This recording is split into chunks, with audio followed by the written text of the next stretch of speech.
Hi good morning. നമ്മുടെ ചാണ്ടിയുമ്മനോട് ഒരു ചോദ്യം, എന്നാണ് നിങ്ങളെ കല്യാണം? അതിന് ചാണ്ടിയുമ്മൻ തന്ന മറുപടി നിങ്ങളും ഞെട്ടും. ഞാനതിപ്പോൾ വെച്ച് തരാം. അതായത് ഒരു കാര്യം ഉറപ്പാണ്, ചാണ്ടിയുമ്മന് ഉടൻ കല്യാണമുണ്ട്. അത് ചാണ്ടിയുമ്മൻ തന്നെ പറയുന്നുണ്ട്. അത് ഞാൻ വെച്ച് തരാം, നിങ്ങൾ ഓരോരുത്തരും കേൾക്കണം. അതിനു മുമ്പ് നമ്മൾ ചർച്ച ചെയ്യുന്ന പ്രധാന കാര്യം ഒന്ന്, ഫാത്തിമ തഹ്ലിയ എന്ന് പറയുന്ന പെൺകുട്ടി എന്തിനാണ് ജയിലിൽ പോയത്? ആരാണ് ഫാത്തിമ തഹ്ലിയ?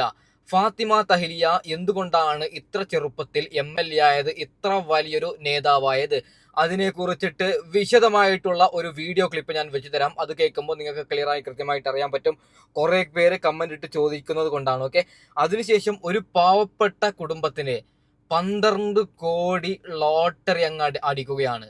ആർക്കാണ് അടിച്ചത്? വെറും പാവപ്പെട്ട കുടുംബത്തിനാണ്.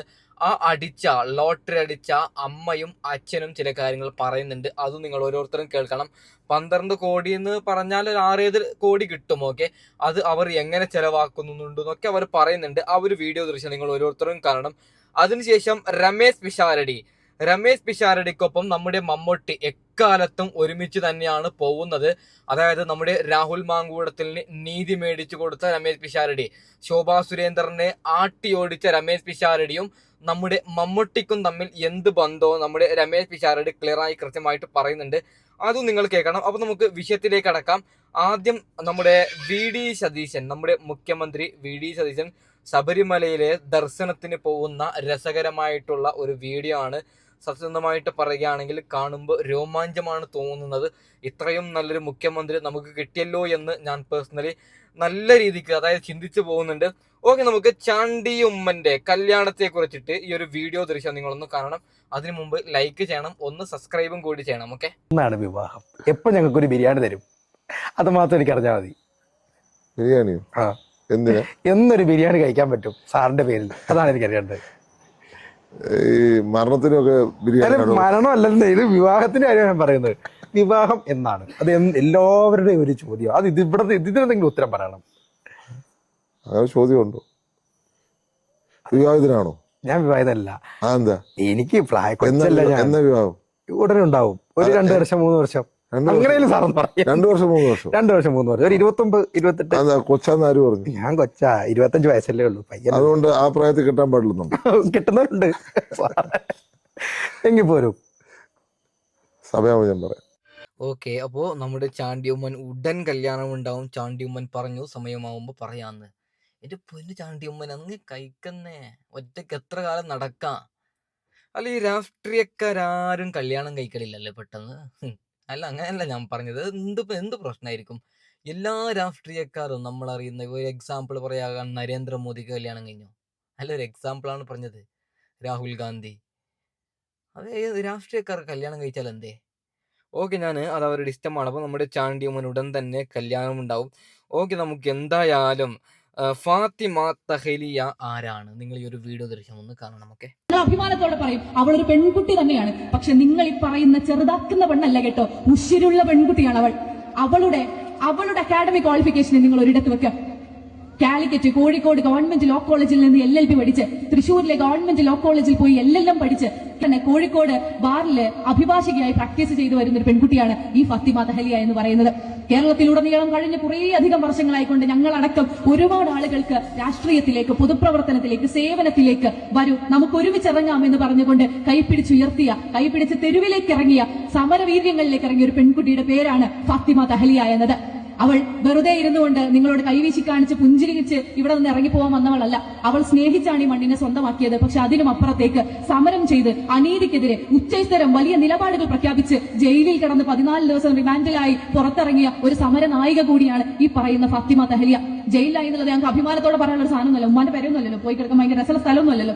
പക്ഷെ അതിനും അപ്പുറത്തേക്ക് അവൾ ആ ജയിലിൽ കിടന്നിട്ടുണ്ടെങ്കിൽ അത് ഈ നാട്ടിൽ വിദ്യാർത്ഥികൾക്ക് വേണ്ടിയാണ്, യുവജനങ്ങൾക്ക് വേണ്ടിയാണ്. ഇവിടുത്തെ കുട്ടികൾക്ക് പഠിക്കാനുള്ള സാഹചര്യങ്ങൾ, സൗകര്യങ്ങൾ മലബാറിൽ ഒരുക്കി കൊടുക്കണമെന്ന് പറഞ്ഞുകൊണ്ടാണ്. ഇവിടുത്തെ യുവജനങ്ങൾക്ക് തൊഴിലില്ലായ്മയിൽ നിന്നൊരു മോചനം വേണം എന്ന് ആവശ്യപ്പെട്ടുകൊണ്ടാണ്, ആ സമരങ്ങളുടെ നായികയായിക്കൊണ്ടാണ് ഫാത്തിമ തഹ്ലിയ ഈ പേരാമ്പ്രയുടെ മണ്ണിലെത്തുന്നത്. അത് നിങ്ങൾ കരുതിയ പോലെ, നിങ്ങൾ പുച്ഛിച്ചു തള്ളിയതുപോലെ, നിങ്ങൾ ഇപ്പോഴും ചെറുതാക്കാൻ ശ്രമിക്കുന്നത് പോലെ ഒരാളല്ല. നിങ്ങളുടെ എല്ലാവരുടെയും ആഗ്രഹങ്ങൾക്കപ്പുറത്ത്, നിങ്ങൾക്ക് എല്ലാവർക്കും ഊഹിക്കാൻ കഴിയുന്നതിലും അപ്പുറത്തേക്കുള്ള ക്വാളിഫിക്കേഷനായിട്ടാണ്, ക്വാളിറ്റിയുമായിട്ടാണ് അവർ ഈ പേരാമ്പ്രയുടെ മണ്ണിലേക്ക് വരുന്നത്. വളരെ സ്നേഹത്തോടു കൂടി കുറ്റിച്ചിറയിലെ കുറച്ച് മനുഷ്യന്മാര് തഹലിയെ യാത്രയാക്കുന്ന ഒരു വീഡിയോ ദൃശ്യം ഞങ്ങൾ കണ്ടിട്ടുണ്ടായിരുന്നു, ഒരു ചിത്രം ഞങ്ങൾ കണ്ടിട്ടുണ്ടായിരുന്നു. അതെ, ഇപ്പോൾ കോഴിക്കോട് ജില്ലയുടെ നഗരമധ്യത്തിൽ കോഴിക്കോട് കോർപ്പറേഷനിൽ ഒരു കൗൺസിലർ കൂടിയാണ് ഫാത്തിമ തഹലിയ. ഓക്കെ, സ്ത്രീ സുരക്ഷയ്ക്ക് ഇങ്ങനൊരു സ്ത്രീ MLA അത്യാവശ്യമാണ്. അതായത് പാവം സ്ത്രീകൾക്ക് എന്തൊക്കെ അതിക്രമമാണ് ബസ്സിലൊക്കെ നടക്കുന്നത്. അപ്പോൾ ആ ദീപകം സിംജിത്ത് ആ വിഷയമല്ല പറഞ്ഞത്, അവിടെ സിംജിത്താണ് തെറ്റുകാരി. ഒരു എക്സാമ്പിളാണ് പറഞ്ഞത്. അപ്പോൾ സ്ത്രീകളെ കളിപ്പാട്ടമായി ചിലരൊക്കെ കാണുന്നുണ്ട്, സ്ത്രീകളെ റെസ്പെക്റ്റ് കൊടുക്കുന്നില്ല. കല്യാണം കഴിഞ്ഞിട്ട് പോയാൽ സ്ത്രീധനത്തിൻ്റെ പേരിൽ അവിടെ അമ്മായിയമ്മ ഈ പറയുന്ന സ്ത്രീകളെ ആക്രമിക്കുന്നുണ്ട്. അവർക്കൊക്കെ നീതി കിട്ടാൻ വേണ്ടിയിട്ടാണ് നമ്മുടെ ഫാത്തിമ തഹലിയെ ജയിപ്പിച്ചത്. നല്ലൊരു നേതാവാണ്. അതായത് ഫാത്തിമ തഹലിയ നിങ്ങൾ ഇങ്ങനെ കാണണ്ട, അവർ ദുബായ്, സൗദി അറേബ്യ, ഈ പറയുന്ന US അമേരിക്കയിലടക്കം പഠിച്ച ഒരു വിദ്യാർത്ഥിയാണ് ഈ പറയുന്ന ഫാത്തിമ തഹലിയ. ബഹ്റൈനിലൊക്കെ മുസ്ലിം ലീഗിന്റെ വലിയൊരു നേതാവാണ്, ഈ വനിതാ സ്ത്രീയാണ് ഈ വനിത ആയിട്ടുള്ള നമ്മുടെ ഫാത്തിമ തഹലിയ. ഓക്കെ, നമുക്ക് അടുത്ത വിഷയത്തിലേക്ക് കടക്കാം. ഒരു ഫാമിലിക്ക് ലോട്ടറി അടിച്ച ഒരു വീഡിയോ ദൃശ്യം നിങ്ങളൊന്ന് കാണണം. ഓക്കെ,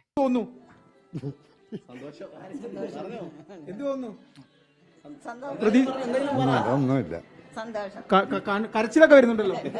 അത്രയ്ക്ക് വിഷമിച്ച് എനിക്ക് ആദ്യമായിട്ടല്ലയോ ലോട്ടറി അടിക്കുന്നത്. ആണ് എന്തൊക്കെ ചെയ്യണമെന്ന് ആഗ്രഹം? ആഗ്രഹം അതിപ്പം പറയാൻ പറ്റത്തില്ല, നമ്മൾ ആലോചിച്ചിട്ട് പറയാം. ചേട്ടാ, ചേട്ടന്റെ പേര് ആദ്യം നമ്മൾ കേട്ട വിനോദ്. അച്ഛനാണ് അടിച്ചിരിക്കുന്നത് അല്ലേ? എന്തായാലും നമ്മളെ വീട്ടിലേക്ക് എന്ത് ചെയ്യണം എന്നാ പ്ലാൻ? അത് അച്ഛനോട് തീരുമാനിച്ച് എല്ലാം എന്തെങ്കിലും ചെയ്യും. പെട്ടെന്നല്ലേ, അപ്രതീക്ഷിതമായിരുന്നല്ലേ? പ്രതീക്ഷയായിരുന്നു. ഇതെന്താ ഉച്ചയ്ക്ക് അവിടെ 1:30 എന്താ കടയിലിരുന്ന് സംസാരിച്ചു എന്നൊക്കെ പറഞ്ഞു? ടിക്കറ്റ് വയ്ക്കാൻ വന്നതാ. എനിക്ക് ടിക്കറ്റ് വെപ്പനെയാ ജോലി, അതുകൊണ്ട് ടിക്കറ്റ് വയ്ക്കാൻ വന്നേ. അന്നേരം അങ്ങോട്ട് വന്നപ്പോൾ എനിക്ക് ഒരു ദിവസം സുഖമില്ലാതായപ്പോൾ അച്ഛൻ ചെന്ന് ടിക്കറ്റ് എടുത്തതാ. അങ്ങനെ അതിനെ അടിച്ചത്. വലിയ സന്തോഷമില്ല, ആളുകളൊക്കെ വന്നു തുടങ്ങിയപ്പോ. ഒരാൾ വന്നു, വാർത്തക്കാർ ഒരാൾ വന്നു. എന്തായാലും വലിയ സന്തോഷമല്ലേ? തീരുമാനിച്ചിട്ടില്ല? ഇല്ല, എന്ത് ചെയ്യണം തീരുമാനിച്ചില്ല. ഞാൻ അച്ഛനായിട്ട് ആലോചിച്ചിട്ട് എന്ത് ചെയ്യാം. ഏകദേശം 8 കോടി. എന്താ ചെയ്യുന്നത്? നിങ്ങൾ എന്താ ചെയ്യുന്നേ? ലോട്ടറി വിൽപ്പന. അച്ഛന് ജോലി ഉണ്ടോ? അച്ഛൻ നേരത്തെ ജോലി ഉണ്ടായി, ഇപ്പം ആക്സിഡന്റ് കഴിഞ്ഞിരിക്കുന്നുണ്ട്, ജോലിയൊന്നുമില്ല. എന്താ പറയാനുള്ളേ? നമുക്ക് ഇപ്പം പറയാൻ അടിച്ചത് ഭാഗ്യമെന്ന് മാത്രം പറയാൻ ഇപ്പം പറ്റത്തുള്ളൂ. നമുക്ക് അത്രയ്ക്ക് നമ്മൾ ഇവിടെ അലഞ്ഞ് ജീവിച്ചതല്ലയോ. അമ്മയുടെ പേരെങ്ങനെയാ? രാധാമണി അമ്മ. അവസാനമായിട്ട് പറയാനുള്ളത്, എനിക്ക് എൻ്റെ മോന് ഞങ്ങൾ ഇവിടെ കഴിഞ്ഞ കാര്യങ്ങളൊന്നും പറയണ്ട, അത്രയ്ക്ക് ഞങ്ങൾ കഷ്ടപ്പെട്ടെങ്കിൽ. പിന്നെ ഈ ലോട്ടറി നിന്നാണ് എൻ്റെ വീട് ജിപ്പിതിൽ പോയതായിരുന്നു, അത് എടുക്കാൻ പെട്ട പാടുകളൊന്നും പറയണ്ടായിരുന്നു. ഇങ്ങനെയൊക്കെ കരുന്നാപ്പം ഞാനും അതുപോണൊക്കെ നടന്ന് ചാരുമൂട് വഴി, ചത്തിയർ വഴി, താമരക്കുളം വഴി മൊത്തം നടന്നു വിൽക്കുമായിരുന്നു. അങ്ങനെ അപ്പം നടക്കാൻ വയ്യാഞ്ഞോണ്ടും തട്ട് അടിച്ചിട്ട്. ഇനിയിപ്പോ നടക്കണ്ടല്ലോ, ലോട്ടറി ഒക്കെ ആയില്ലേ? നമ്മൾ നിർത്തത്തില്ല. ലോട്ടറി വിൽപ്പന തുടരുമല്ലോ? തുടരും എനിക്ക് ആവുന്നിടം വരെയും തുടരും. ഓക്കെ, നല്ല രസകരമായിട്ടുള്ള വീഡിയോ ആണ്. പാവപ്പെട്ട ഒരു കുടുംബമാണ്. അതായത് നോക്കൂ നിങ്ങൾ, ദൈവമെന്ന മഹാശക്തി ഉണ്ട് എന്ന് പറയുന്ന വലിയൊരു തെളിവാണ്. പാവപ്പെട്ട കുടുംബത്തിന് ഏത് കോടി ഉറപ്പായിട്ടും കിട്ടും. നോക്കൂ, ഒരു പുതുപുത്തൻ വീട് വെക്കാം. 1 കോടി നമ്മൾ നോക്കാം. 1 കോടിയുടെ വലിയൊരു വീട്, 50 ലക്ഷത്തിൻ്റെ വലിയൊരു കാറ്. ഒരു എക്സാമ്പിളാണേ, ഇവരങ്ങനെ ജീവിക്കണമെന്നല്ല പറയുന്നത്, ഒരു എക്സാമ്പിൾ പറയുന്നതാണ്. അതിനുശേഷം ബിസിനസ്സിന് വേണ്ടിയിട്ട് 1 കോടി. ഈ പൈസ, ലോട്ടറി അടിച്ച പൈസ തീരുമല്ലോ. 1 കോടിയുടെ നല്ല എന്തെങ്കിലും ഒരു ബിസിനസ് എന്ന് പറഞ്ഞാൽ ഏറ്റവും ബെറ്റർ ആയിട്ടുള്ള ബിസിനസ്, റോഡ് സൈഡിൽ ഒരു 50 സെൻറ്റ് സ്ഥലം എടുത്തിട്ട് നല്ല റൂമാക്കിയിട്ട് റെൻറ്റിന് കൊടുക്കുക, വീട് വെച്ചിട്ട് റെൻറ്റിന് കൊടുക്കുക. ഒരു മാസം മിനിമം ഒരു 2-3 വീട് വെച്ചെങ്കിൽ ഒരു എക്സാമ്പിൾ ഒരു 50,000 വരൂലേ.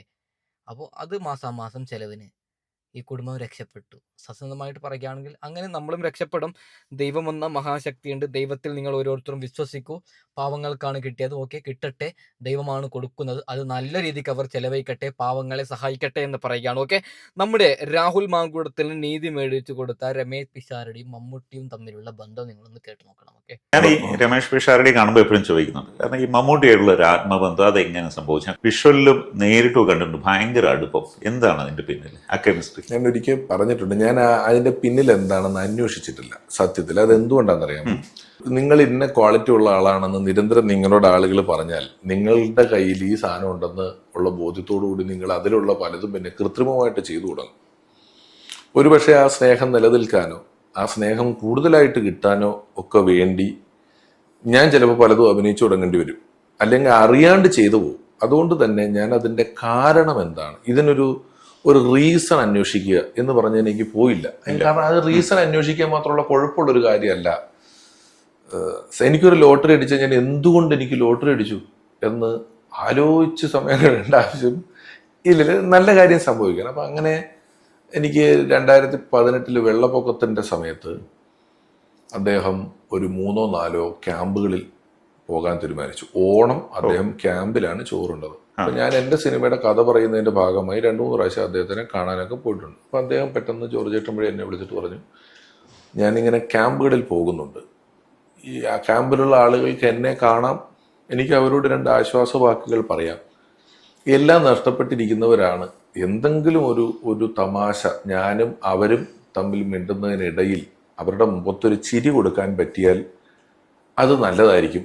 താനുണ്ടെങ്കിൽ അതിൻ്റെ ഇടയിലൊരു ആളായിട്ട് നിൽക്കാൻ പറ്റും, വരാമോ എന്ന് വെച്ചാൽ അങ്ങനെ ഒരു 4 ദിവസം 3ഓളം ക്യാമ്പുകളിൽ പറവൂര്, ചെങ്ങന്നൂരൊക്കെ ഞങ്ങൾ ആ യാത്രയിലാണ് കൂടുതൽ അടുക്കുന്നത്. അതിന് ശേഷമാണ് സിനിമ ചെയ്യുന്നതും എല്ലാം. 2 മനുഷ്യർ അങ്ങ് കണ്ടാൽ ചോദ്യമില്ലാത്തൊരു കാര്യമാണത്. ഞാൻ എപ്പോഴും പറയുന്ന പോലെ എൻ്റെയും അദ്ദേഹത്തിൻ്റെയും പ്രൊഫൈല് മാച്ചല്ല. ആളുകൾക്ക് സൗഹൃദം എന്ന് പറയുന്നതെല്ലാം നിങ്ങളെ കൊണ്ട് എനിക്ക് ഗുണവും എന്നെ കൊണ്ട് നിങ്ങൾക്ക് ഗുണവുമുള്ള സ്ഥലങ്ങളിൽ നമ്മൾ ഒന്നിച്ച് നിൽക്കുന്നത് കണ്ട് സൗഹൃദം എന്ന ആളുകൾ പല ബന്ധങ്ങളെയും തെറ്റിദ്ധരിക്കുന്നതാണ്. ഇതിപ്പോൾ മൂന്നാമൻ ഇതിലൊരു ഗുണം കാണാനില്ല. ഇനി മൂന്നാമൻ എന്നെ സംബന്ധിച്ച് അവന് സിനിമയിൽ പിടിച്ചിരിക്കാൻ, സിനിമയിൽ അഭിനയിക്കാൻ ചാൻസ് കിട്ടാൻ എന്നൊക്കെ പറയാമെങ്കിൽ അദ്ദേഹത്തിന് എന്താ ഗുണം? മമ്മൂട്ടിയും രമേശ് പിഷാരടിയും തമ്മിലുള്ള ബന്ധം ഇതാണ്. ഓക്കെ, അപ്പോൾ തൽക്കാലം മൈൻഡപ്പ് ചെയ്യുക. അടുത്ത വീഡിയോ വരാം. Okay, by.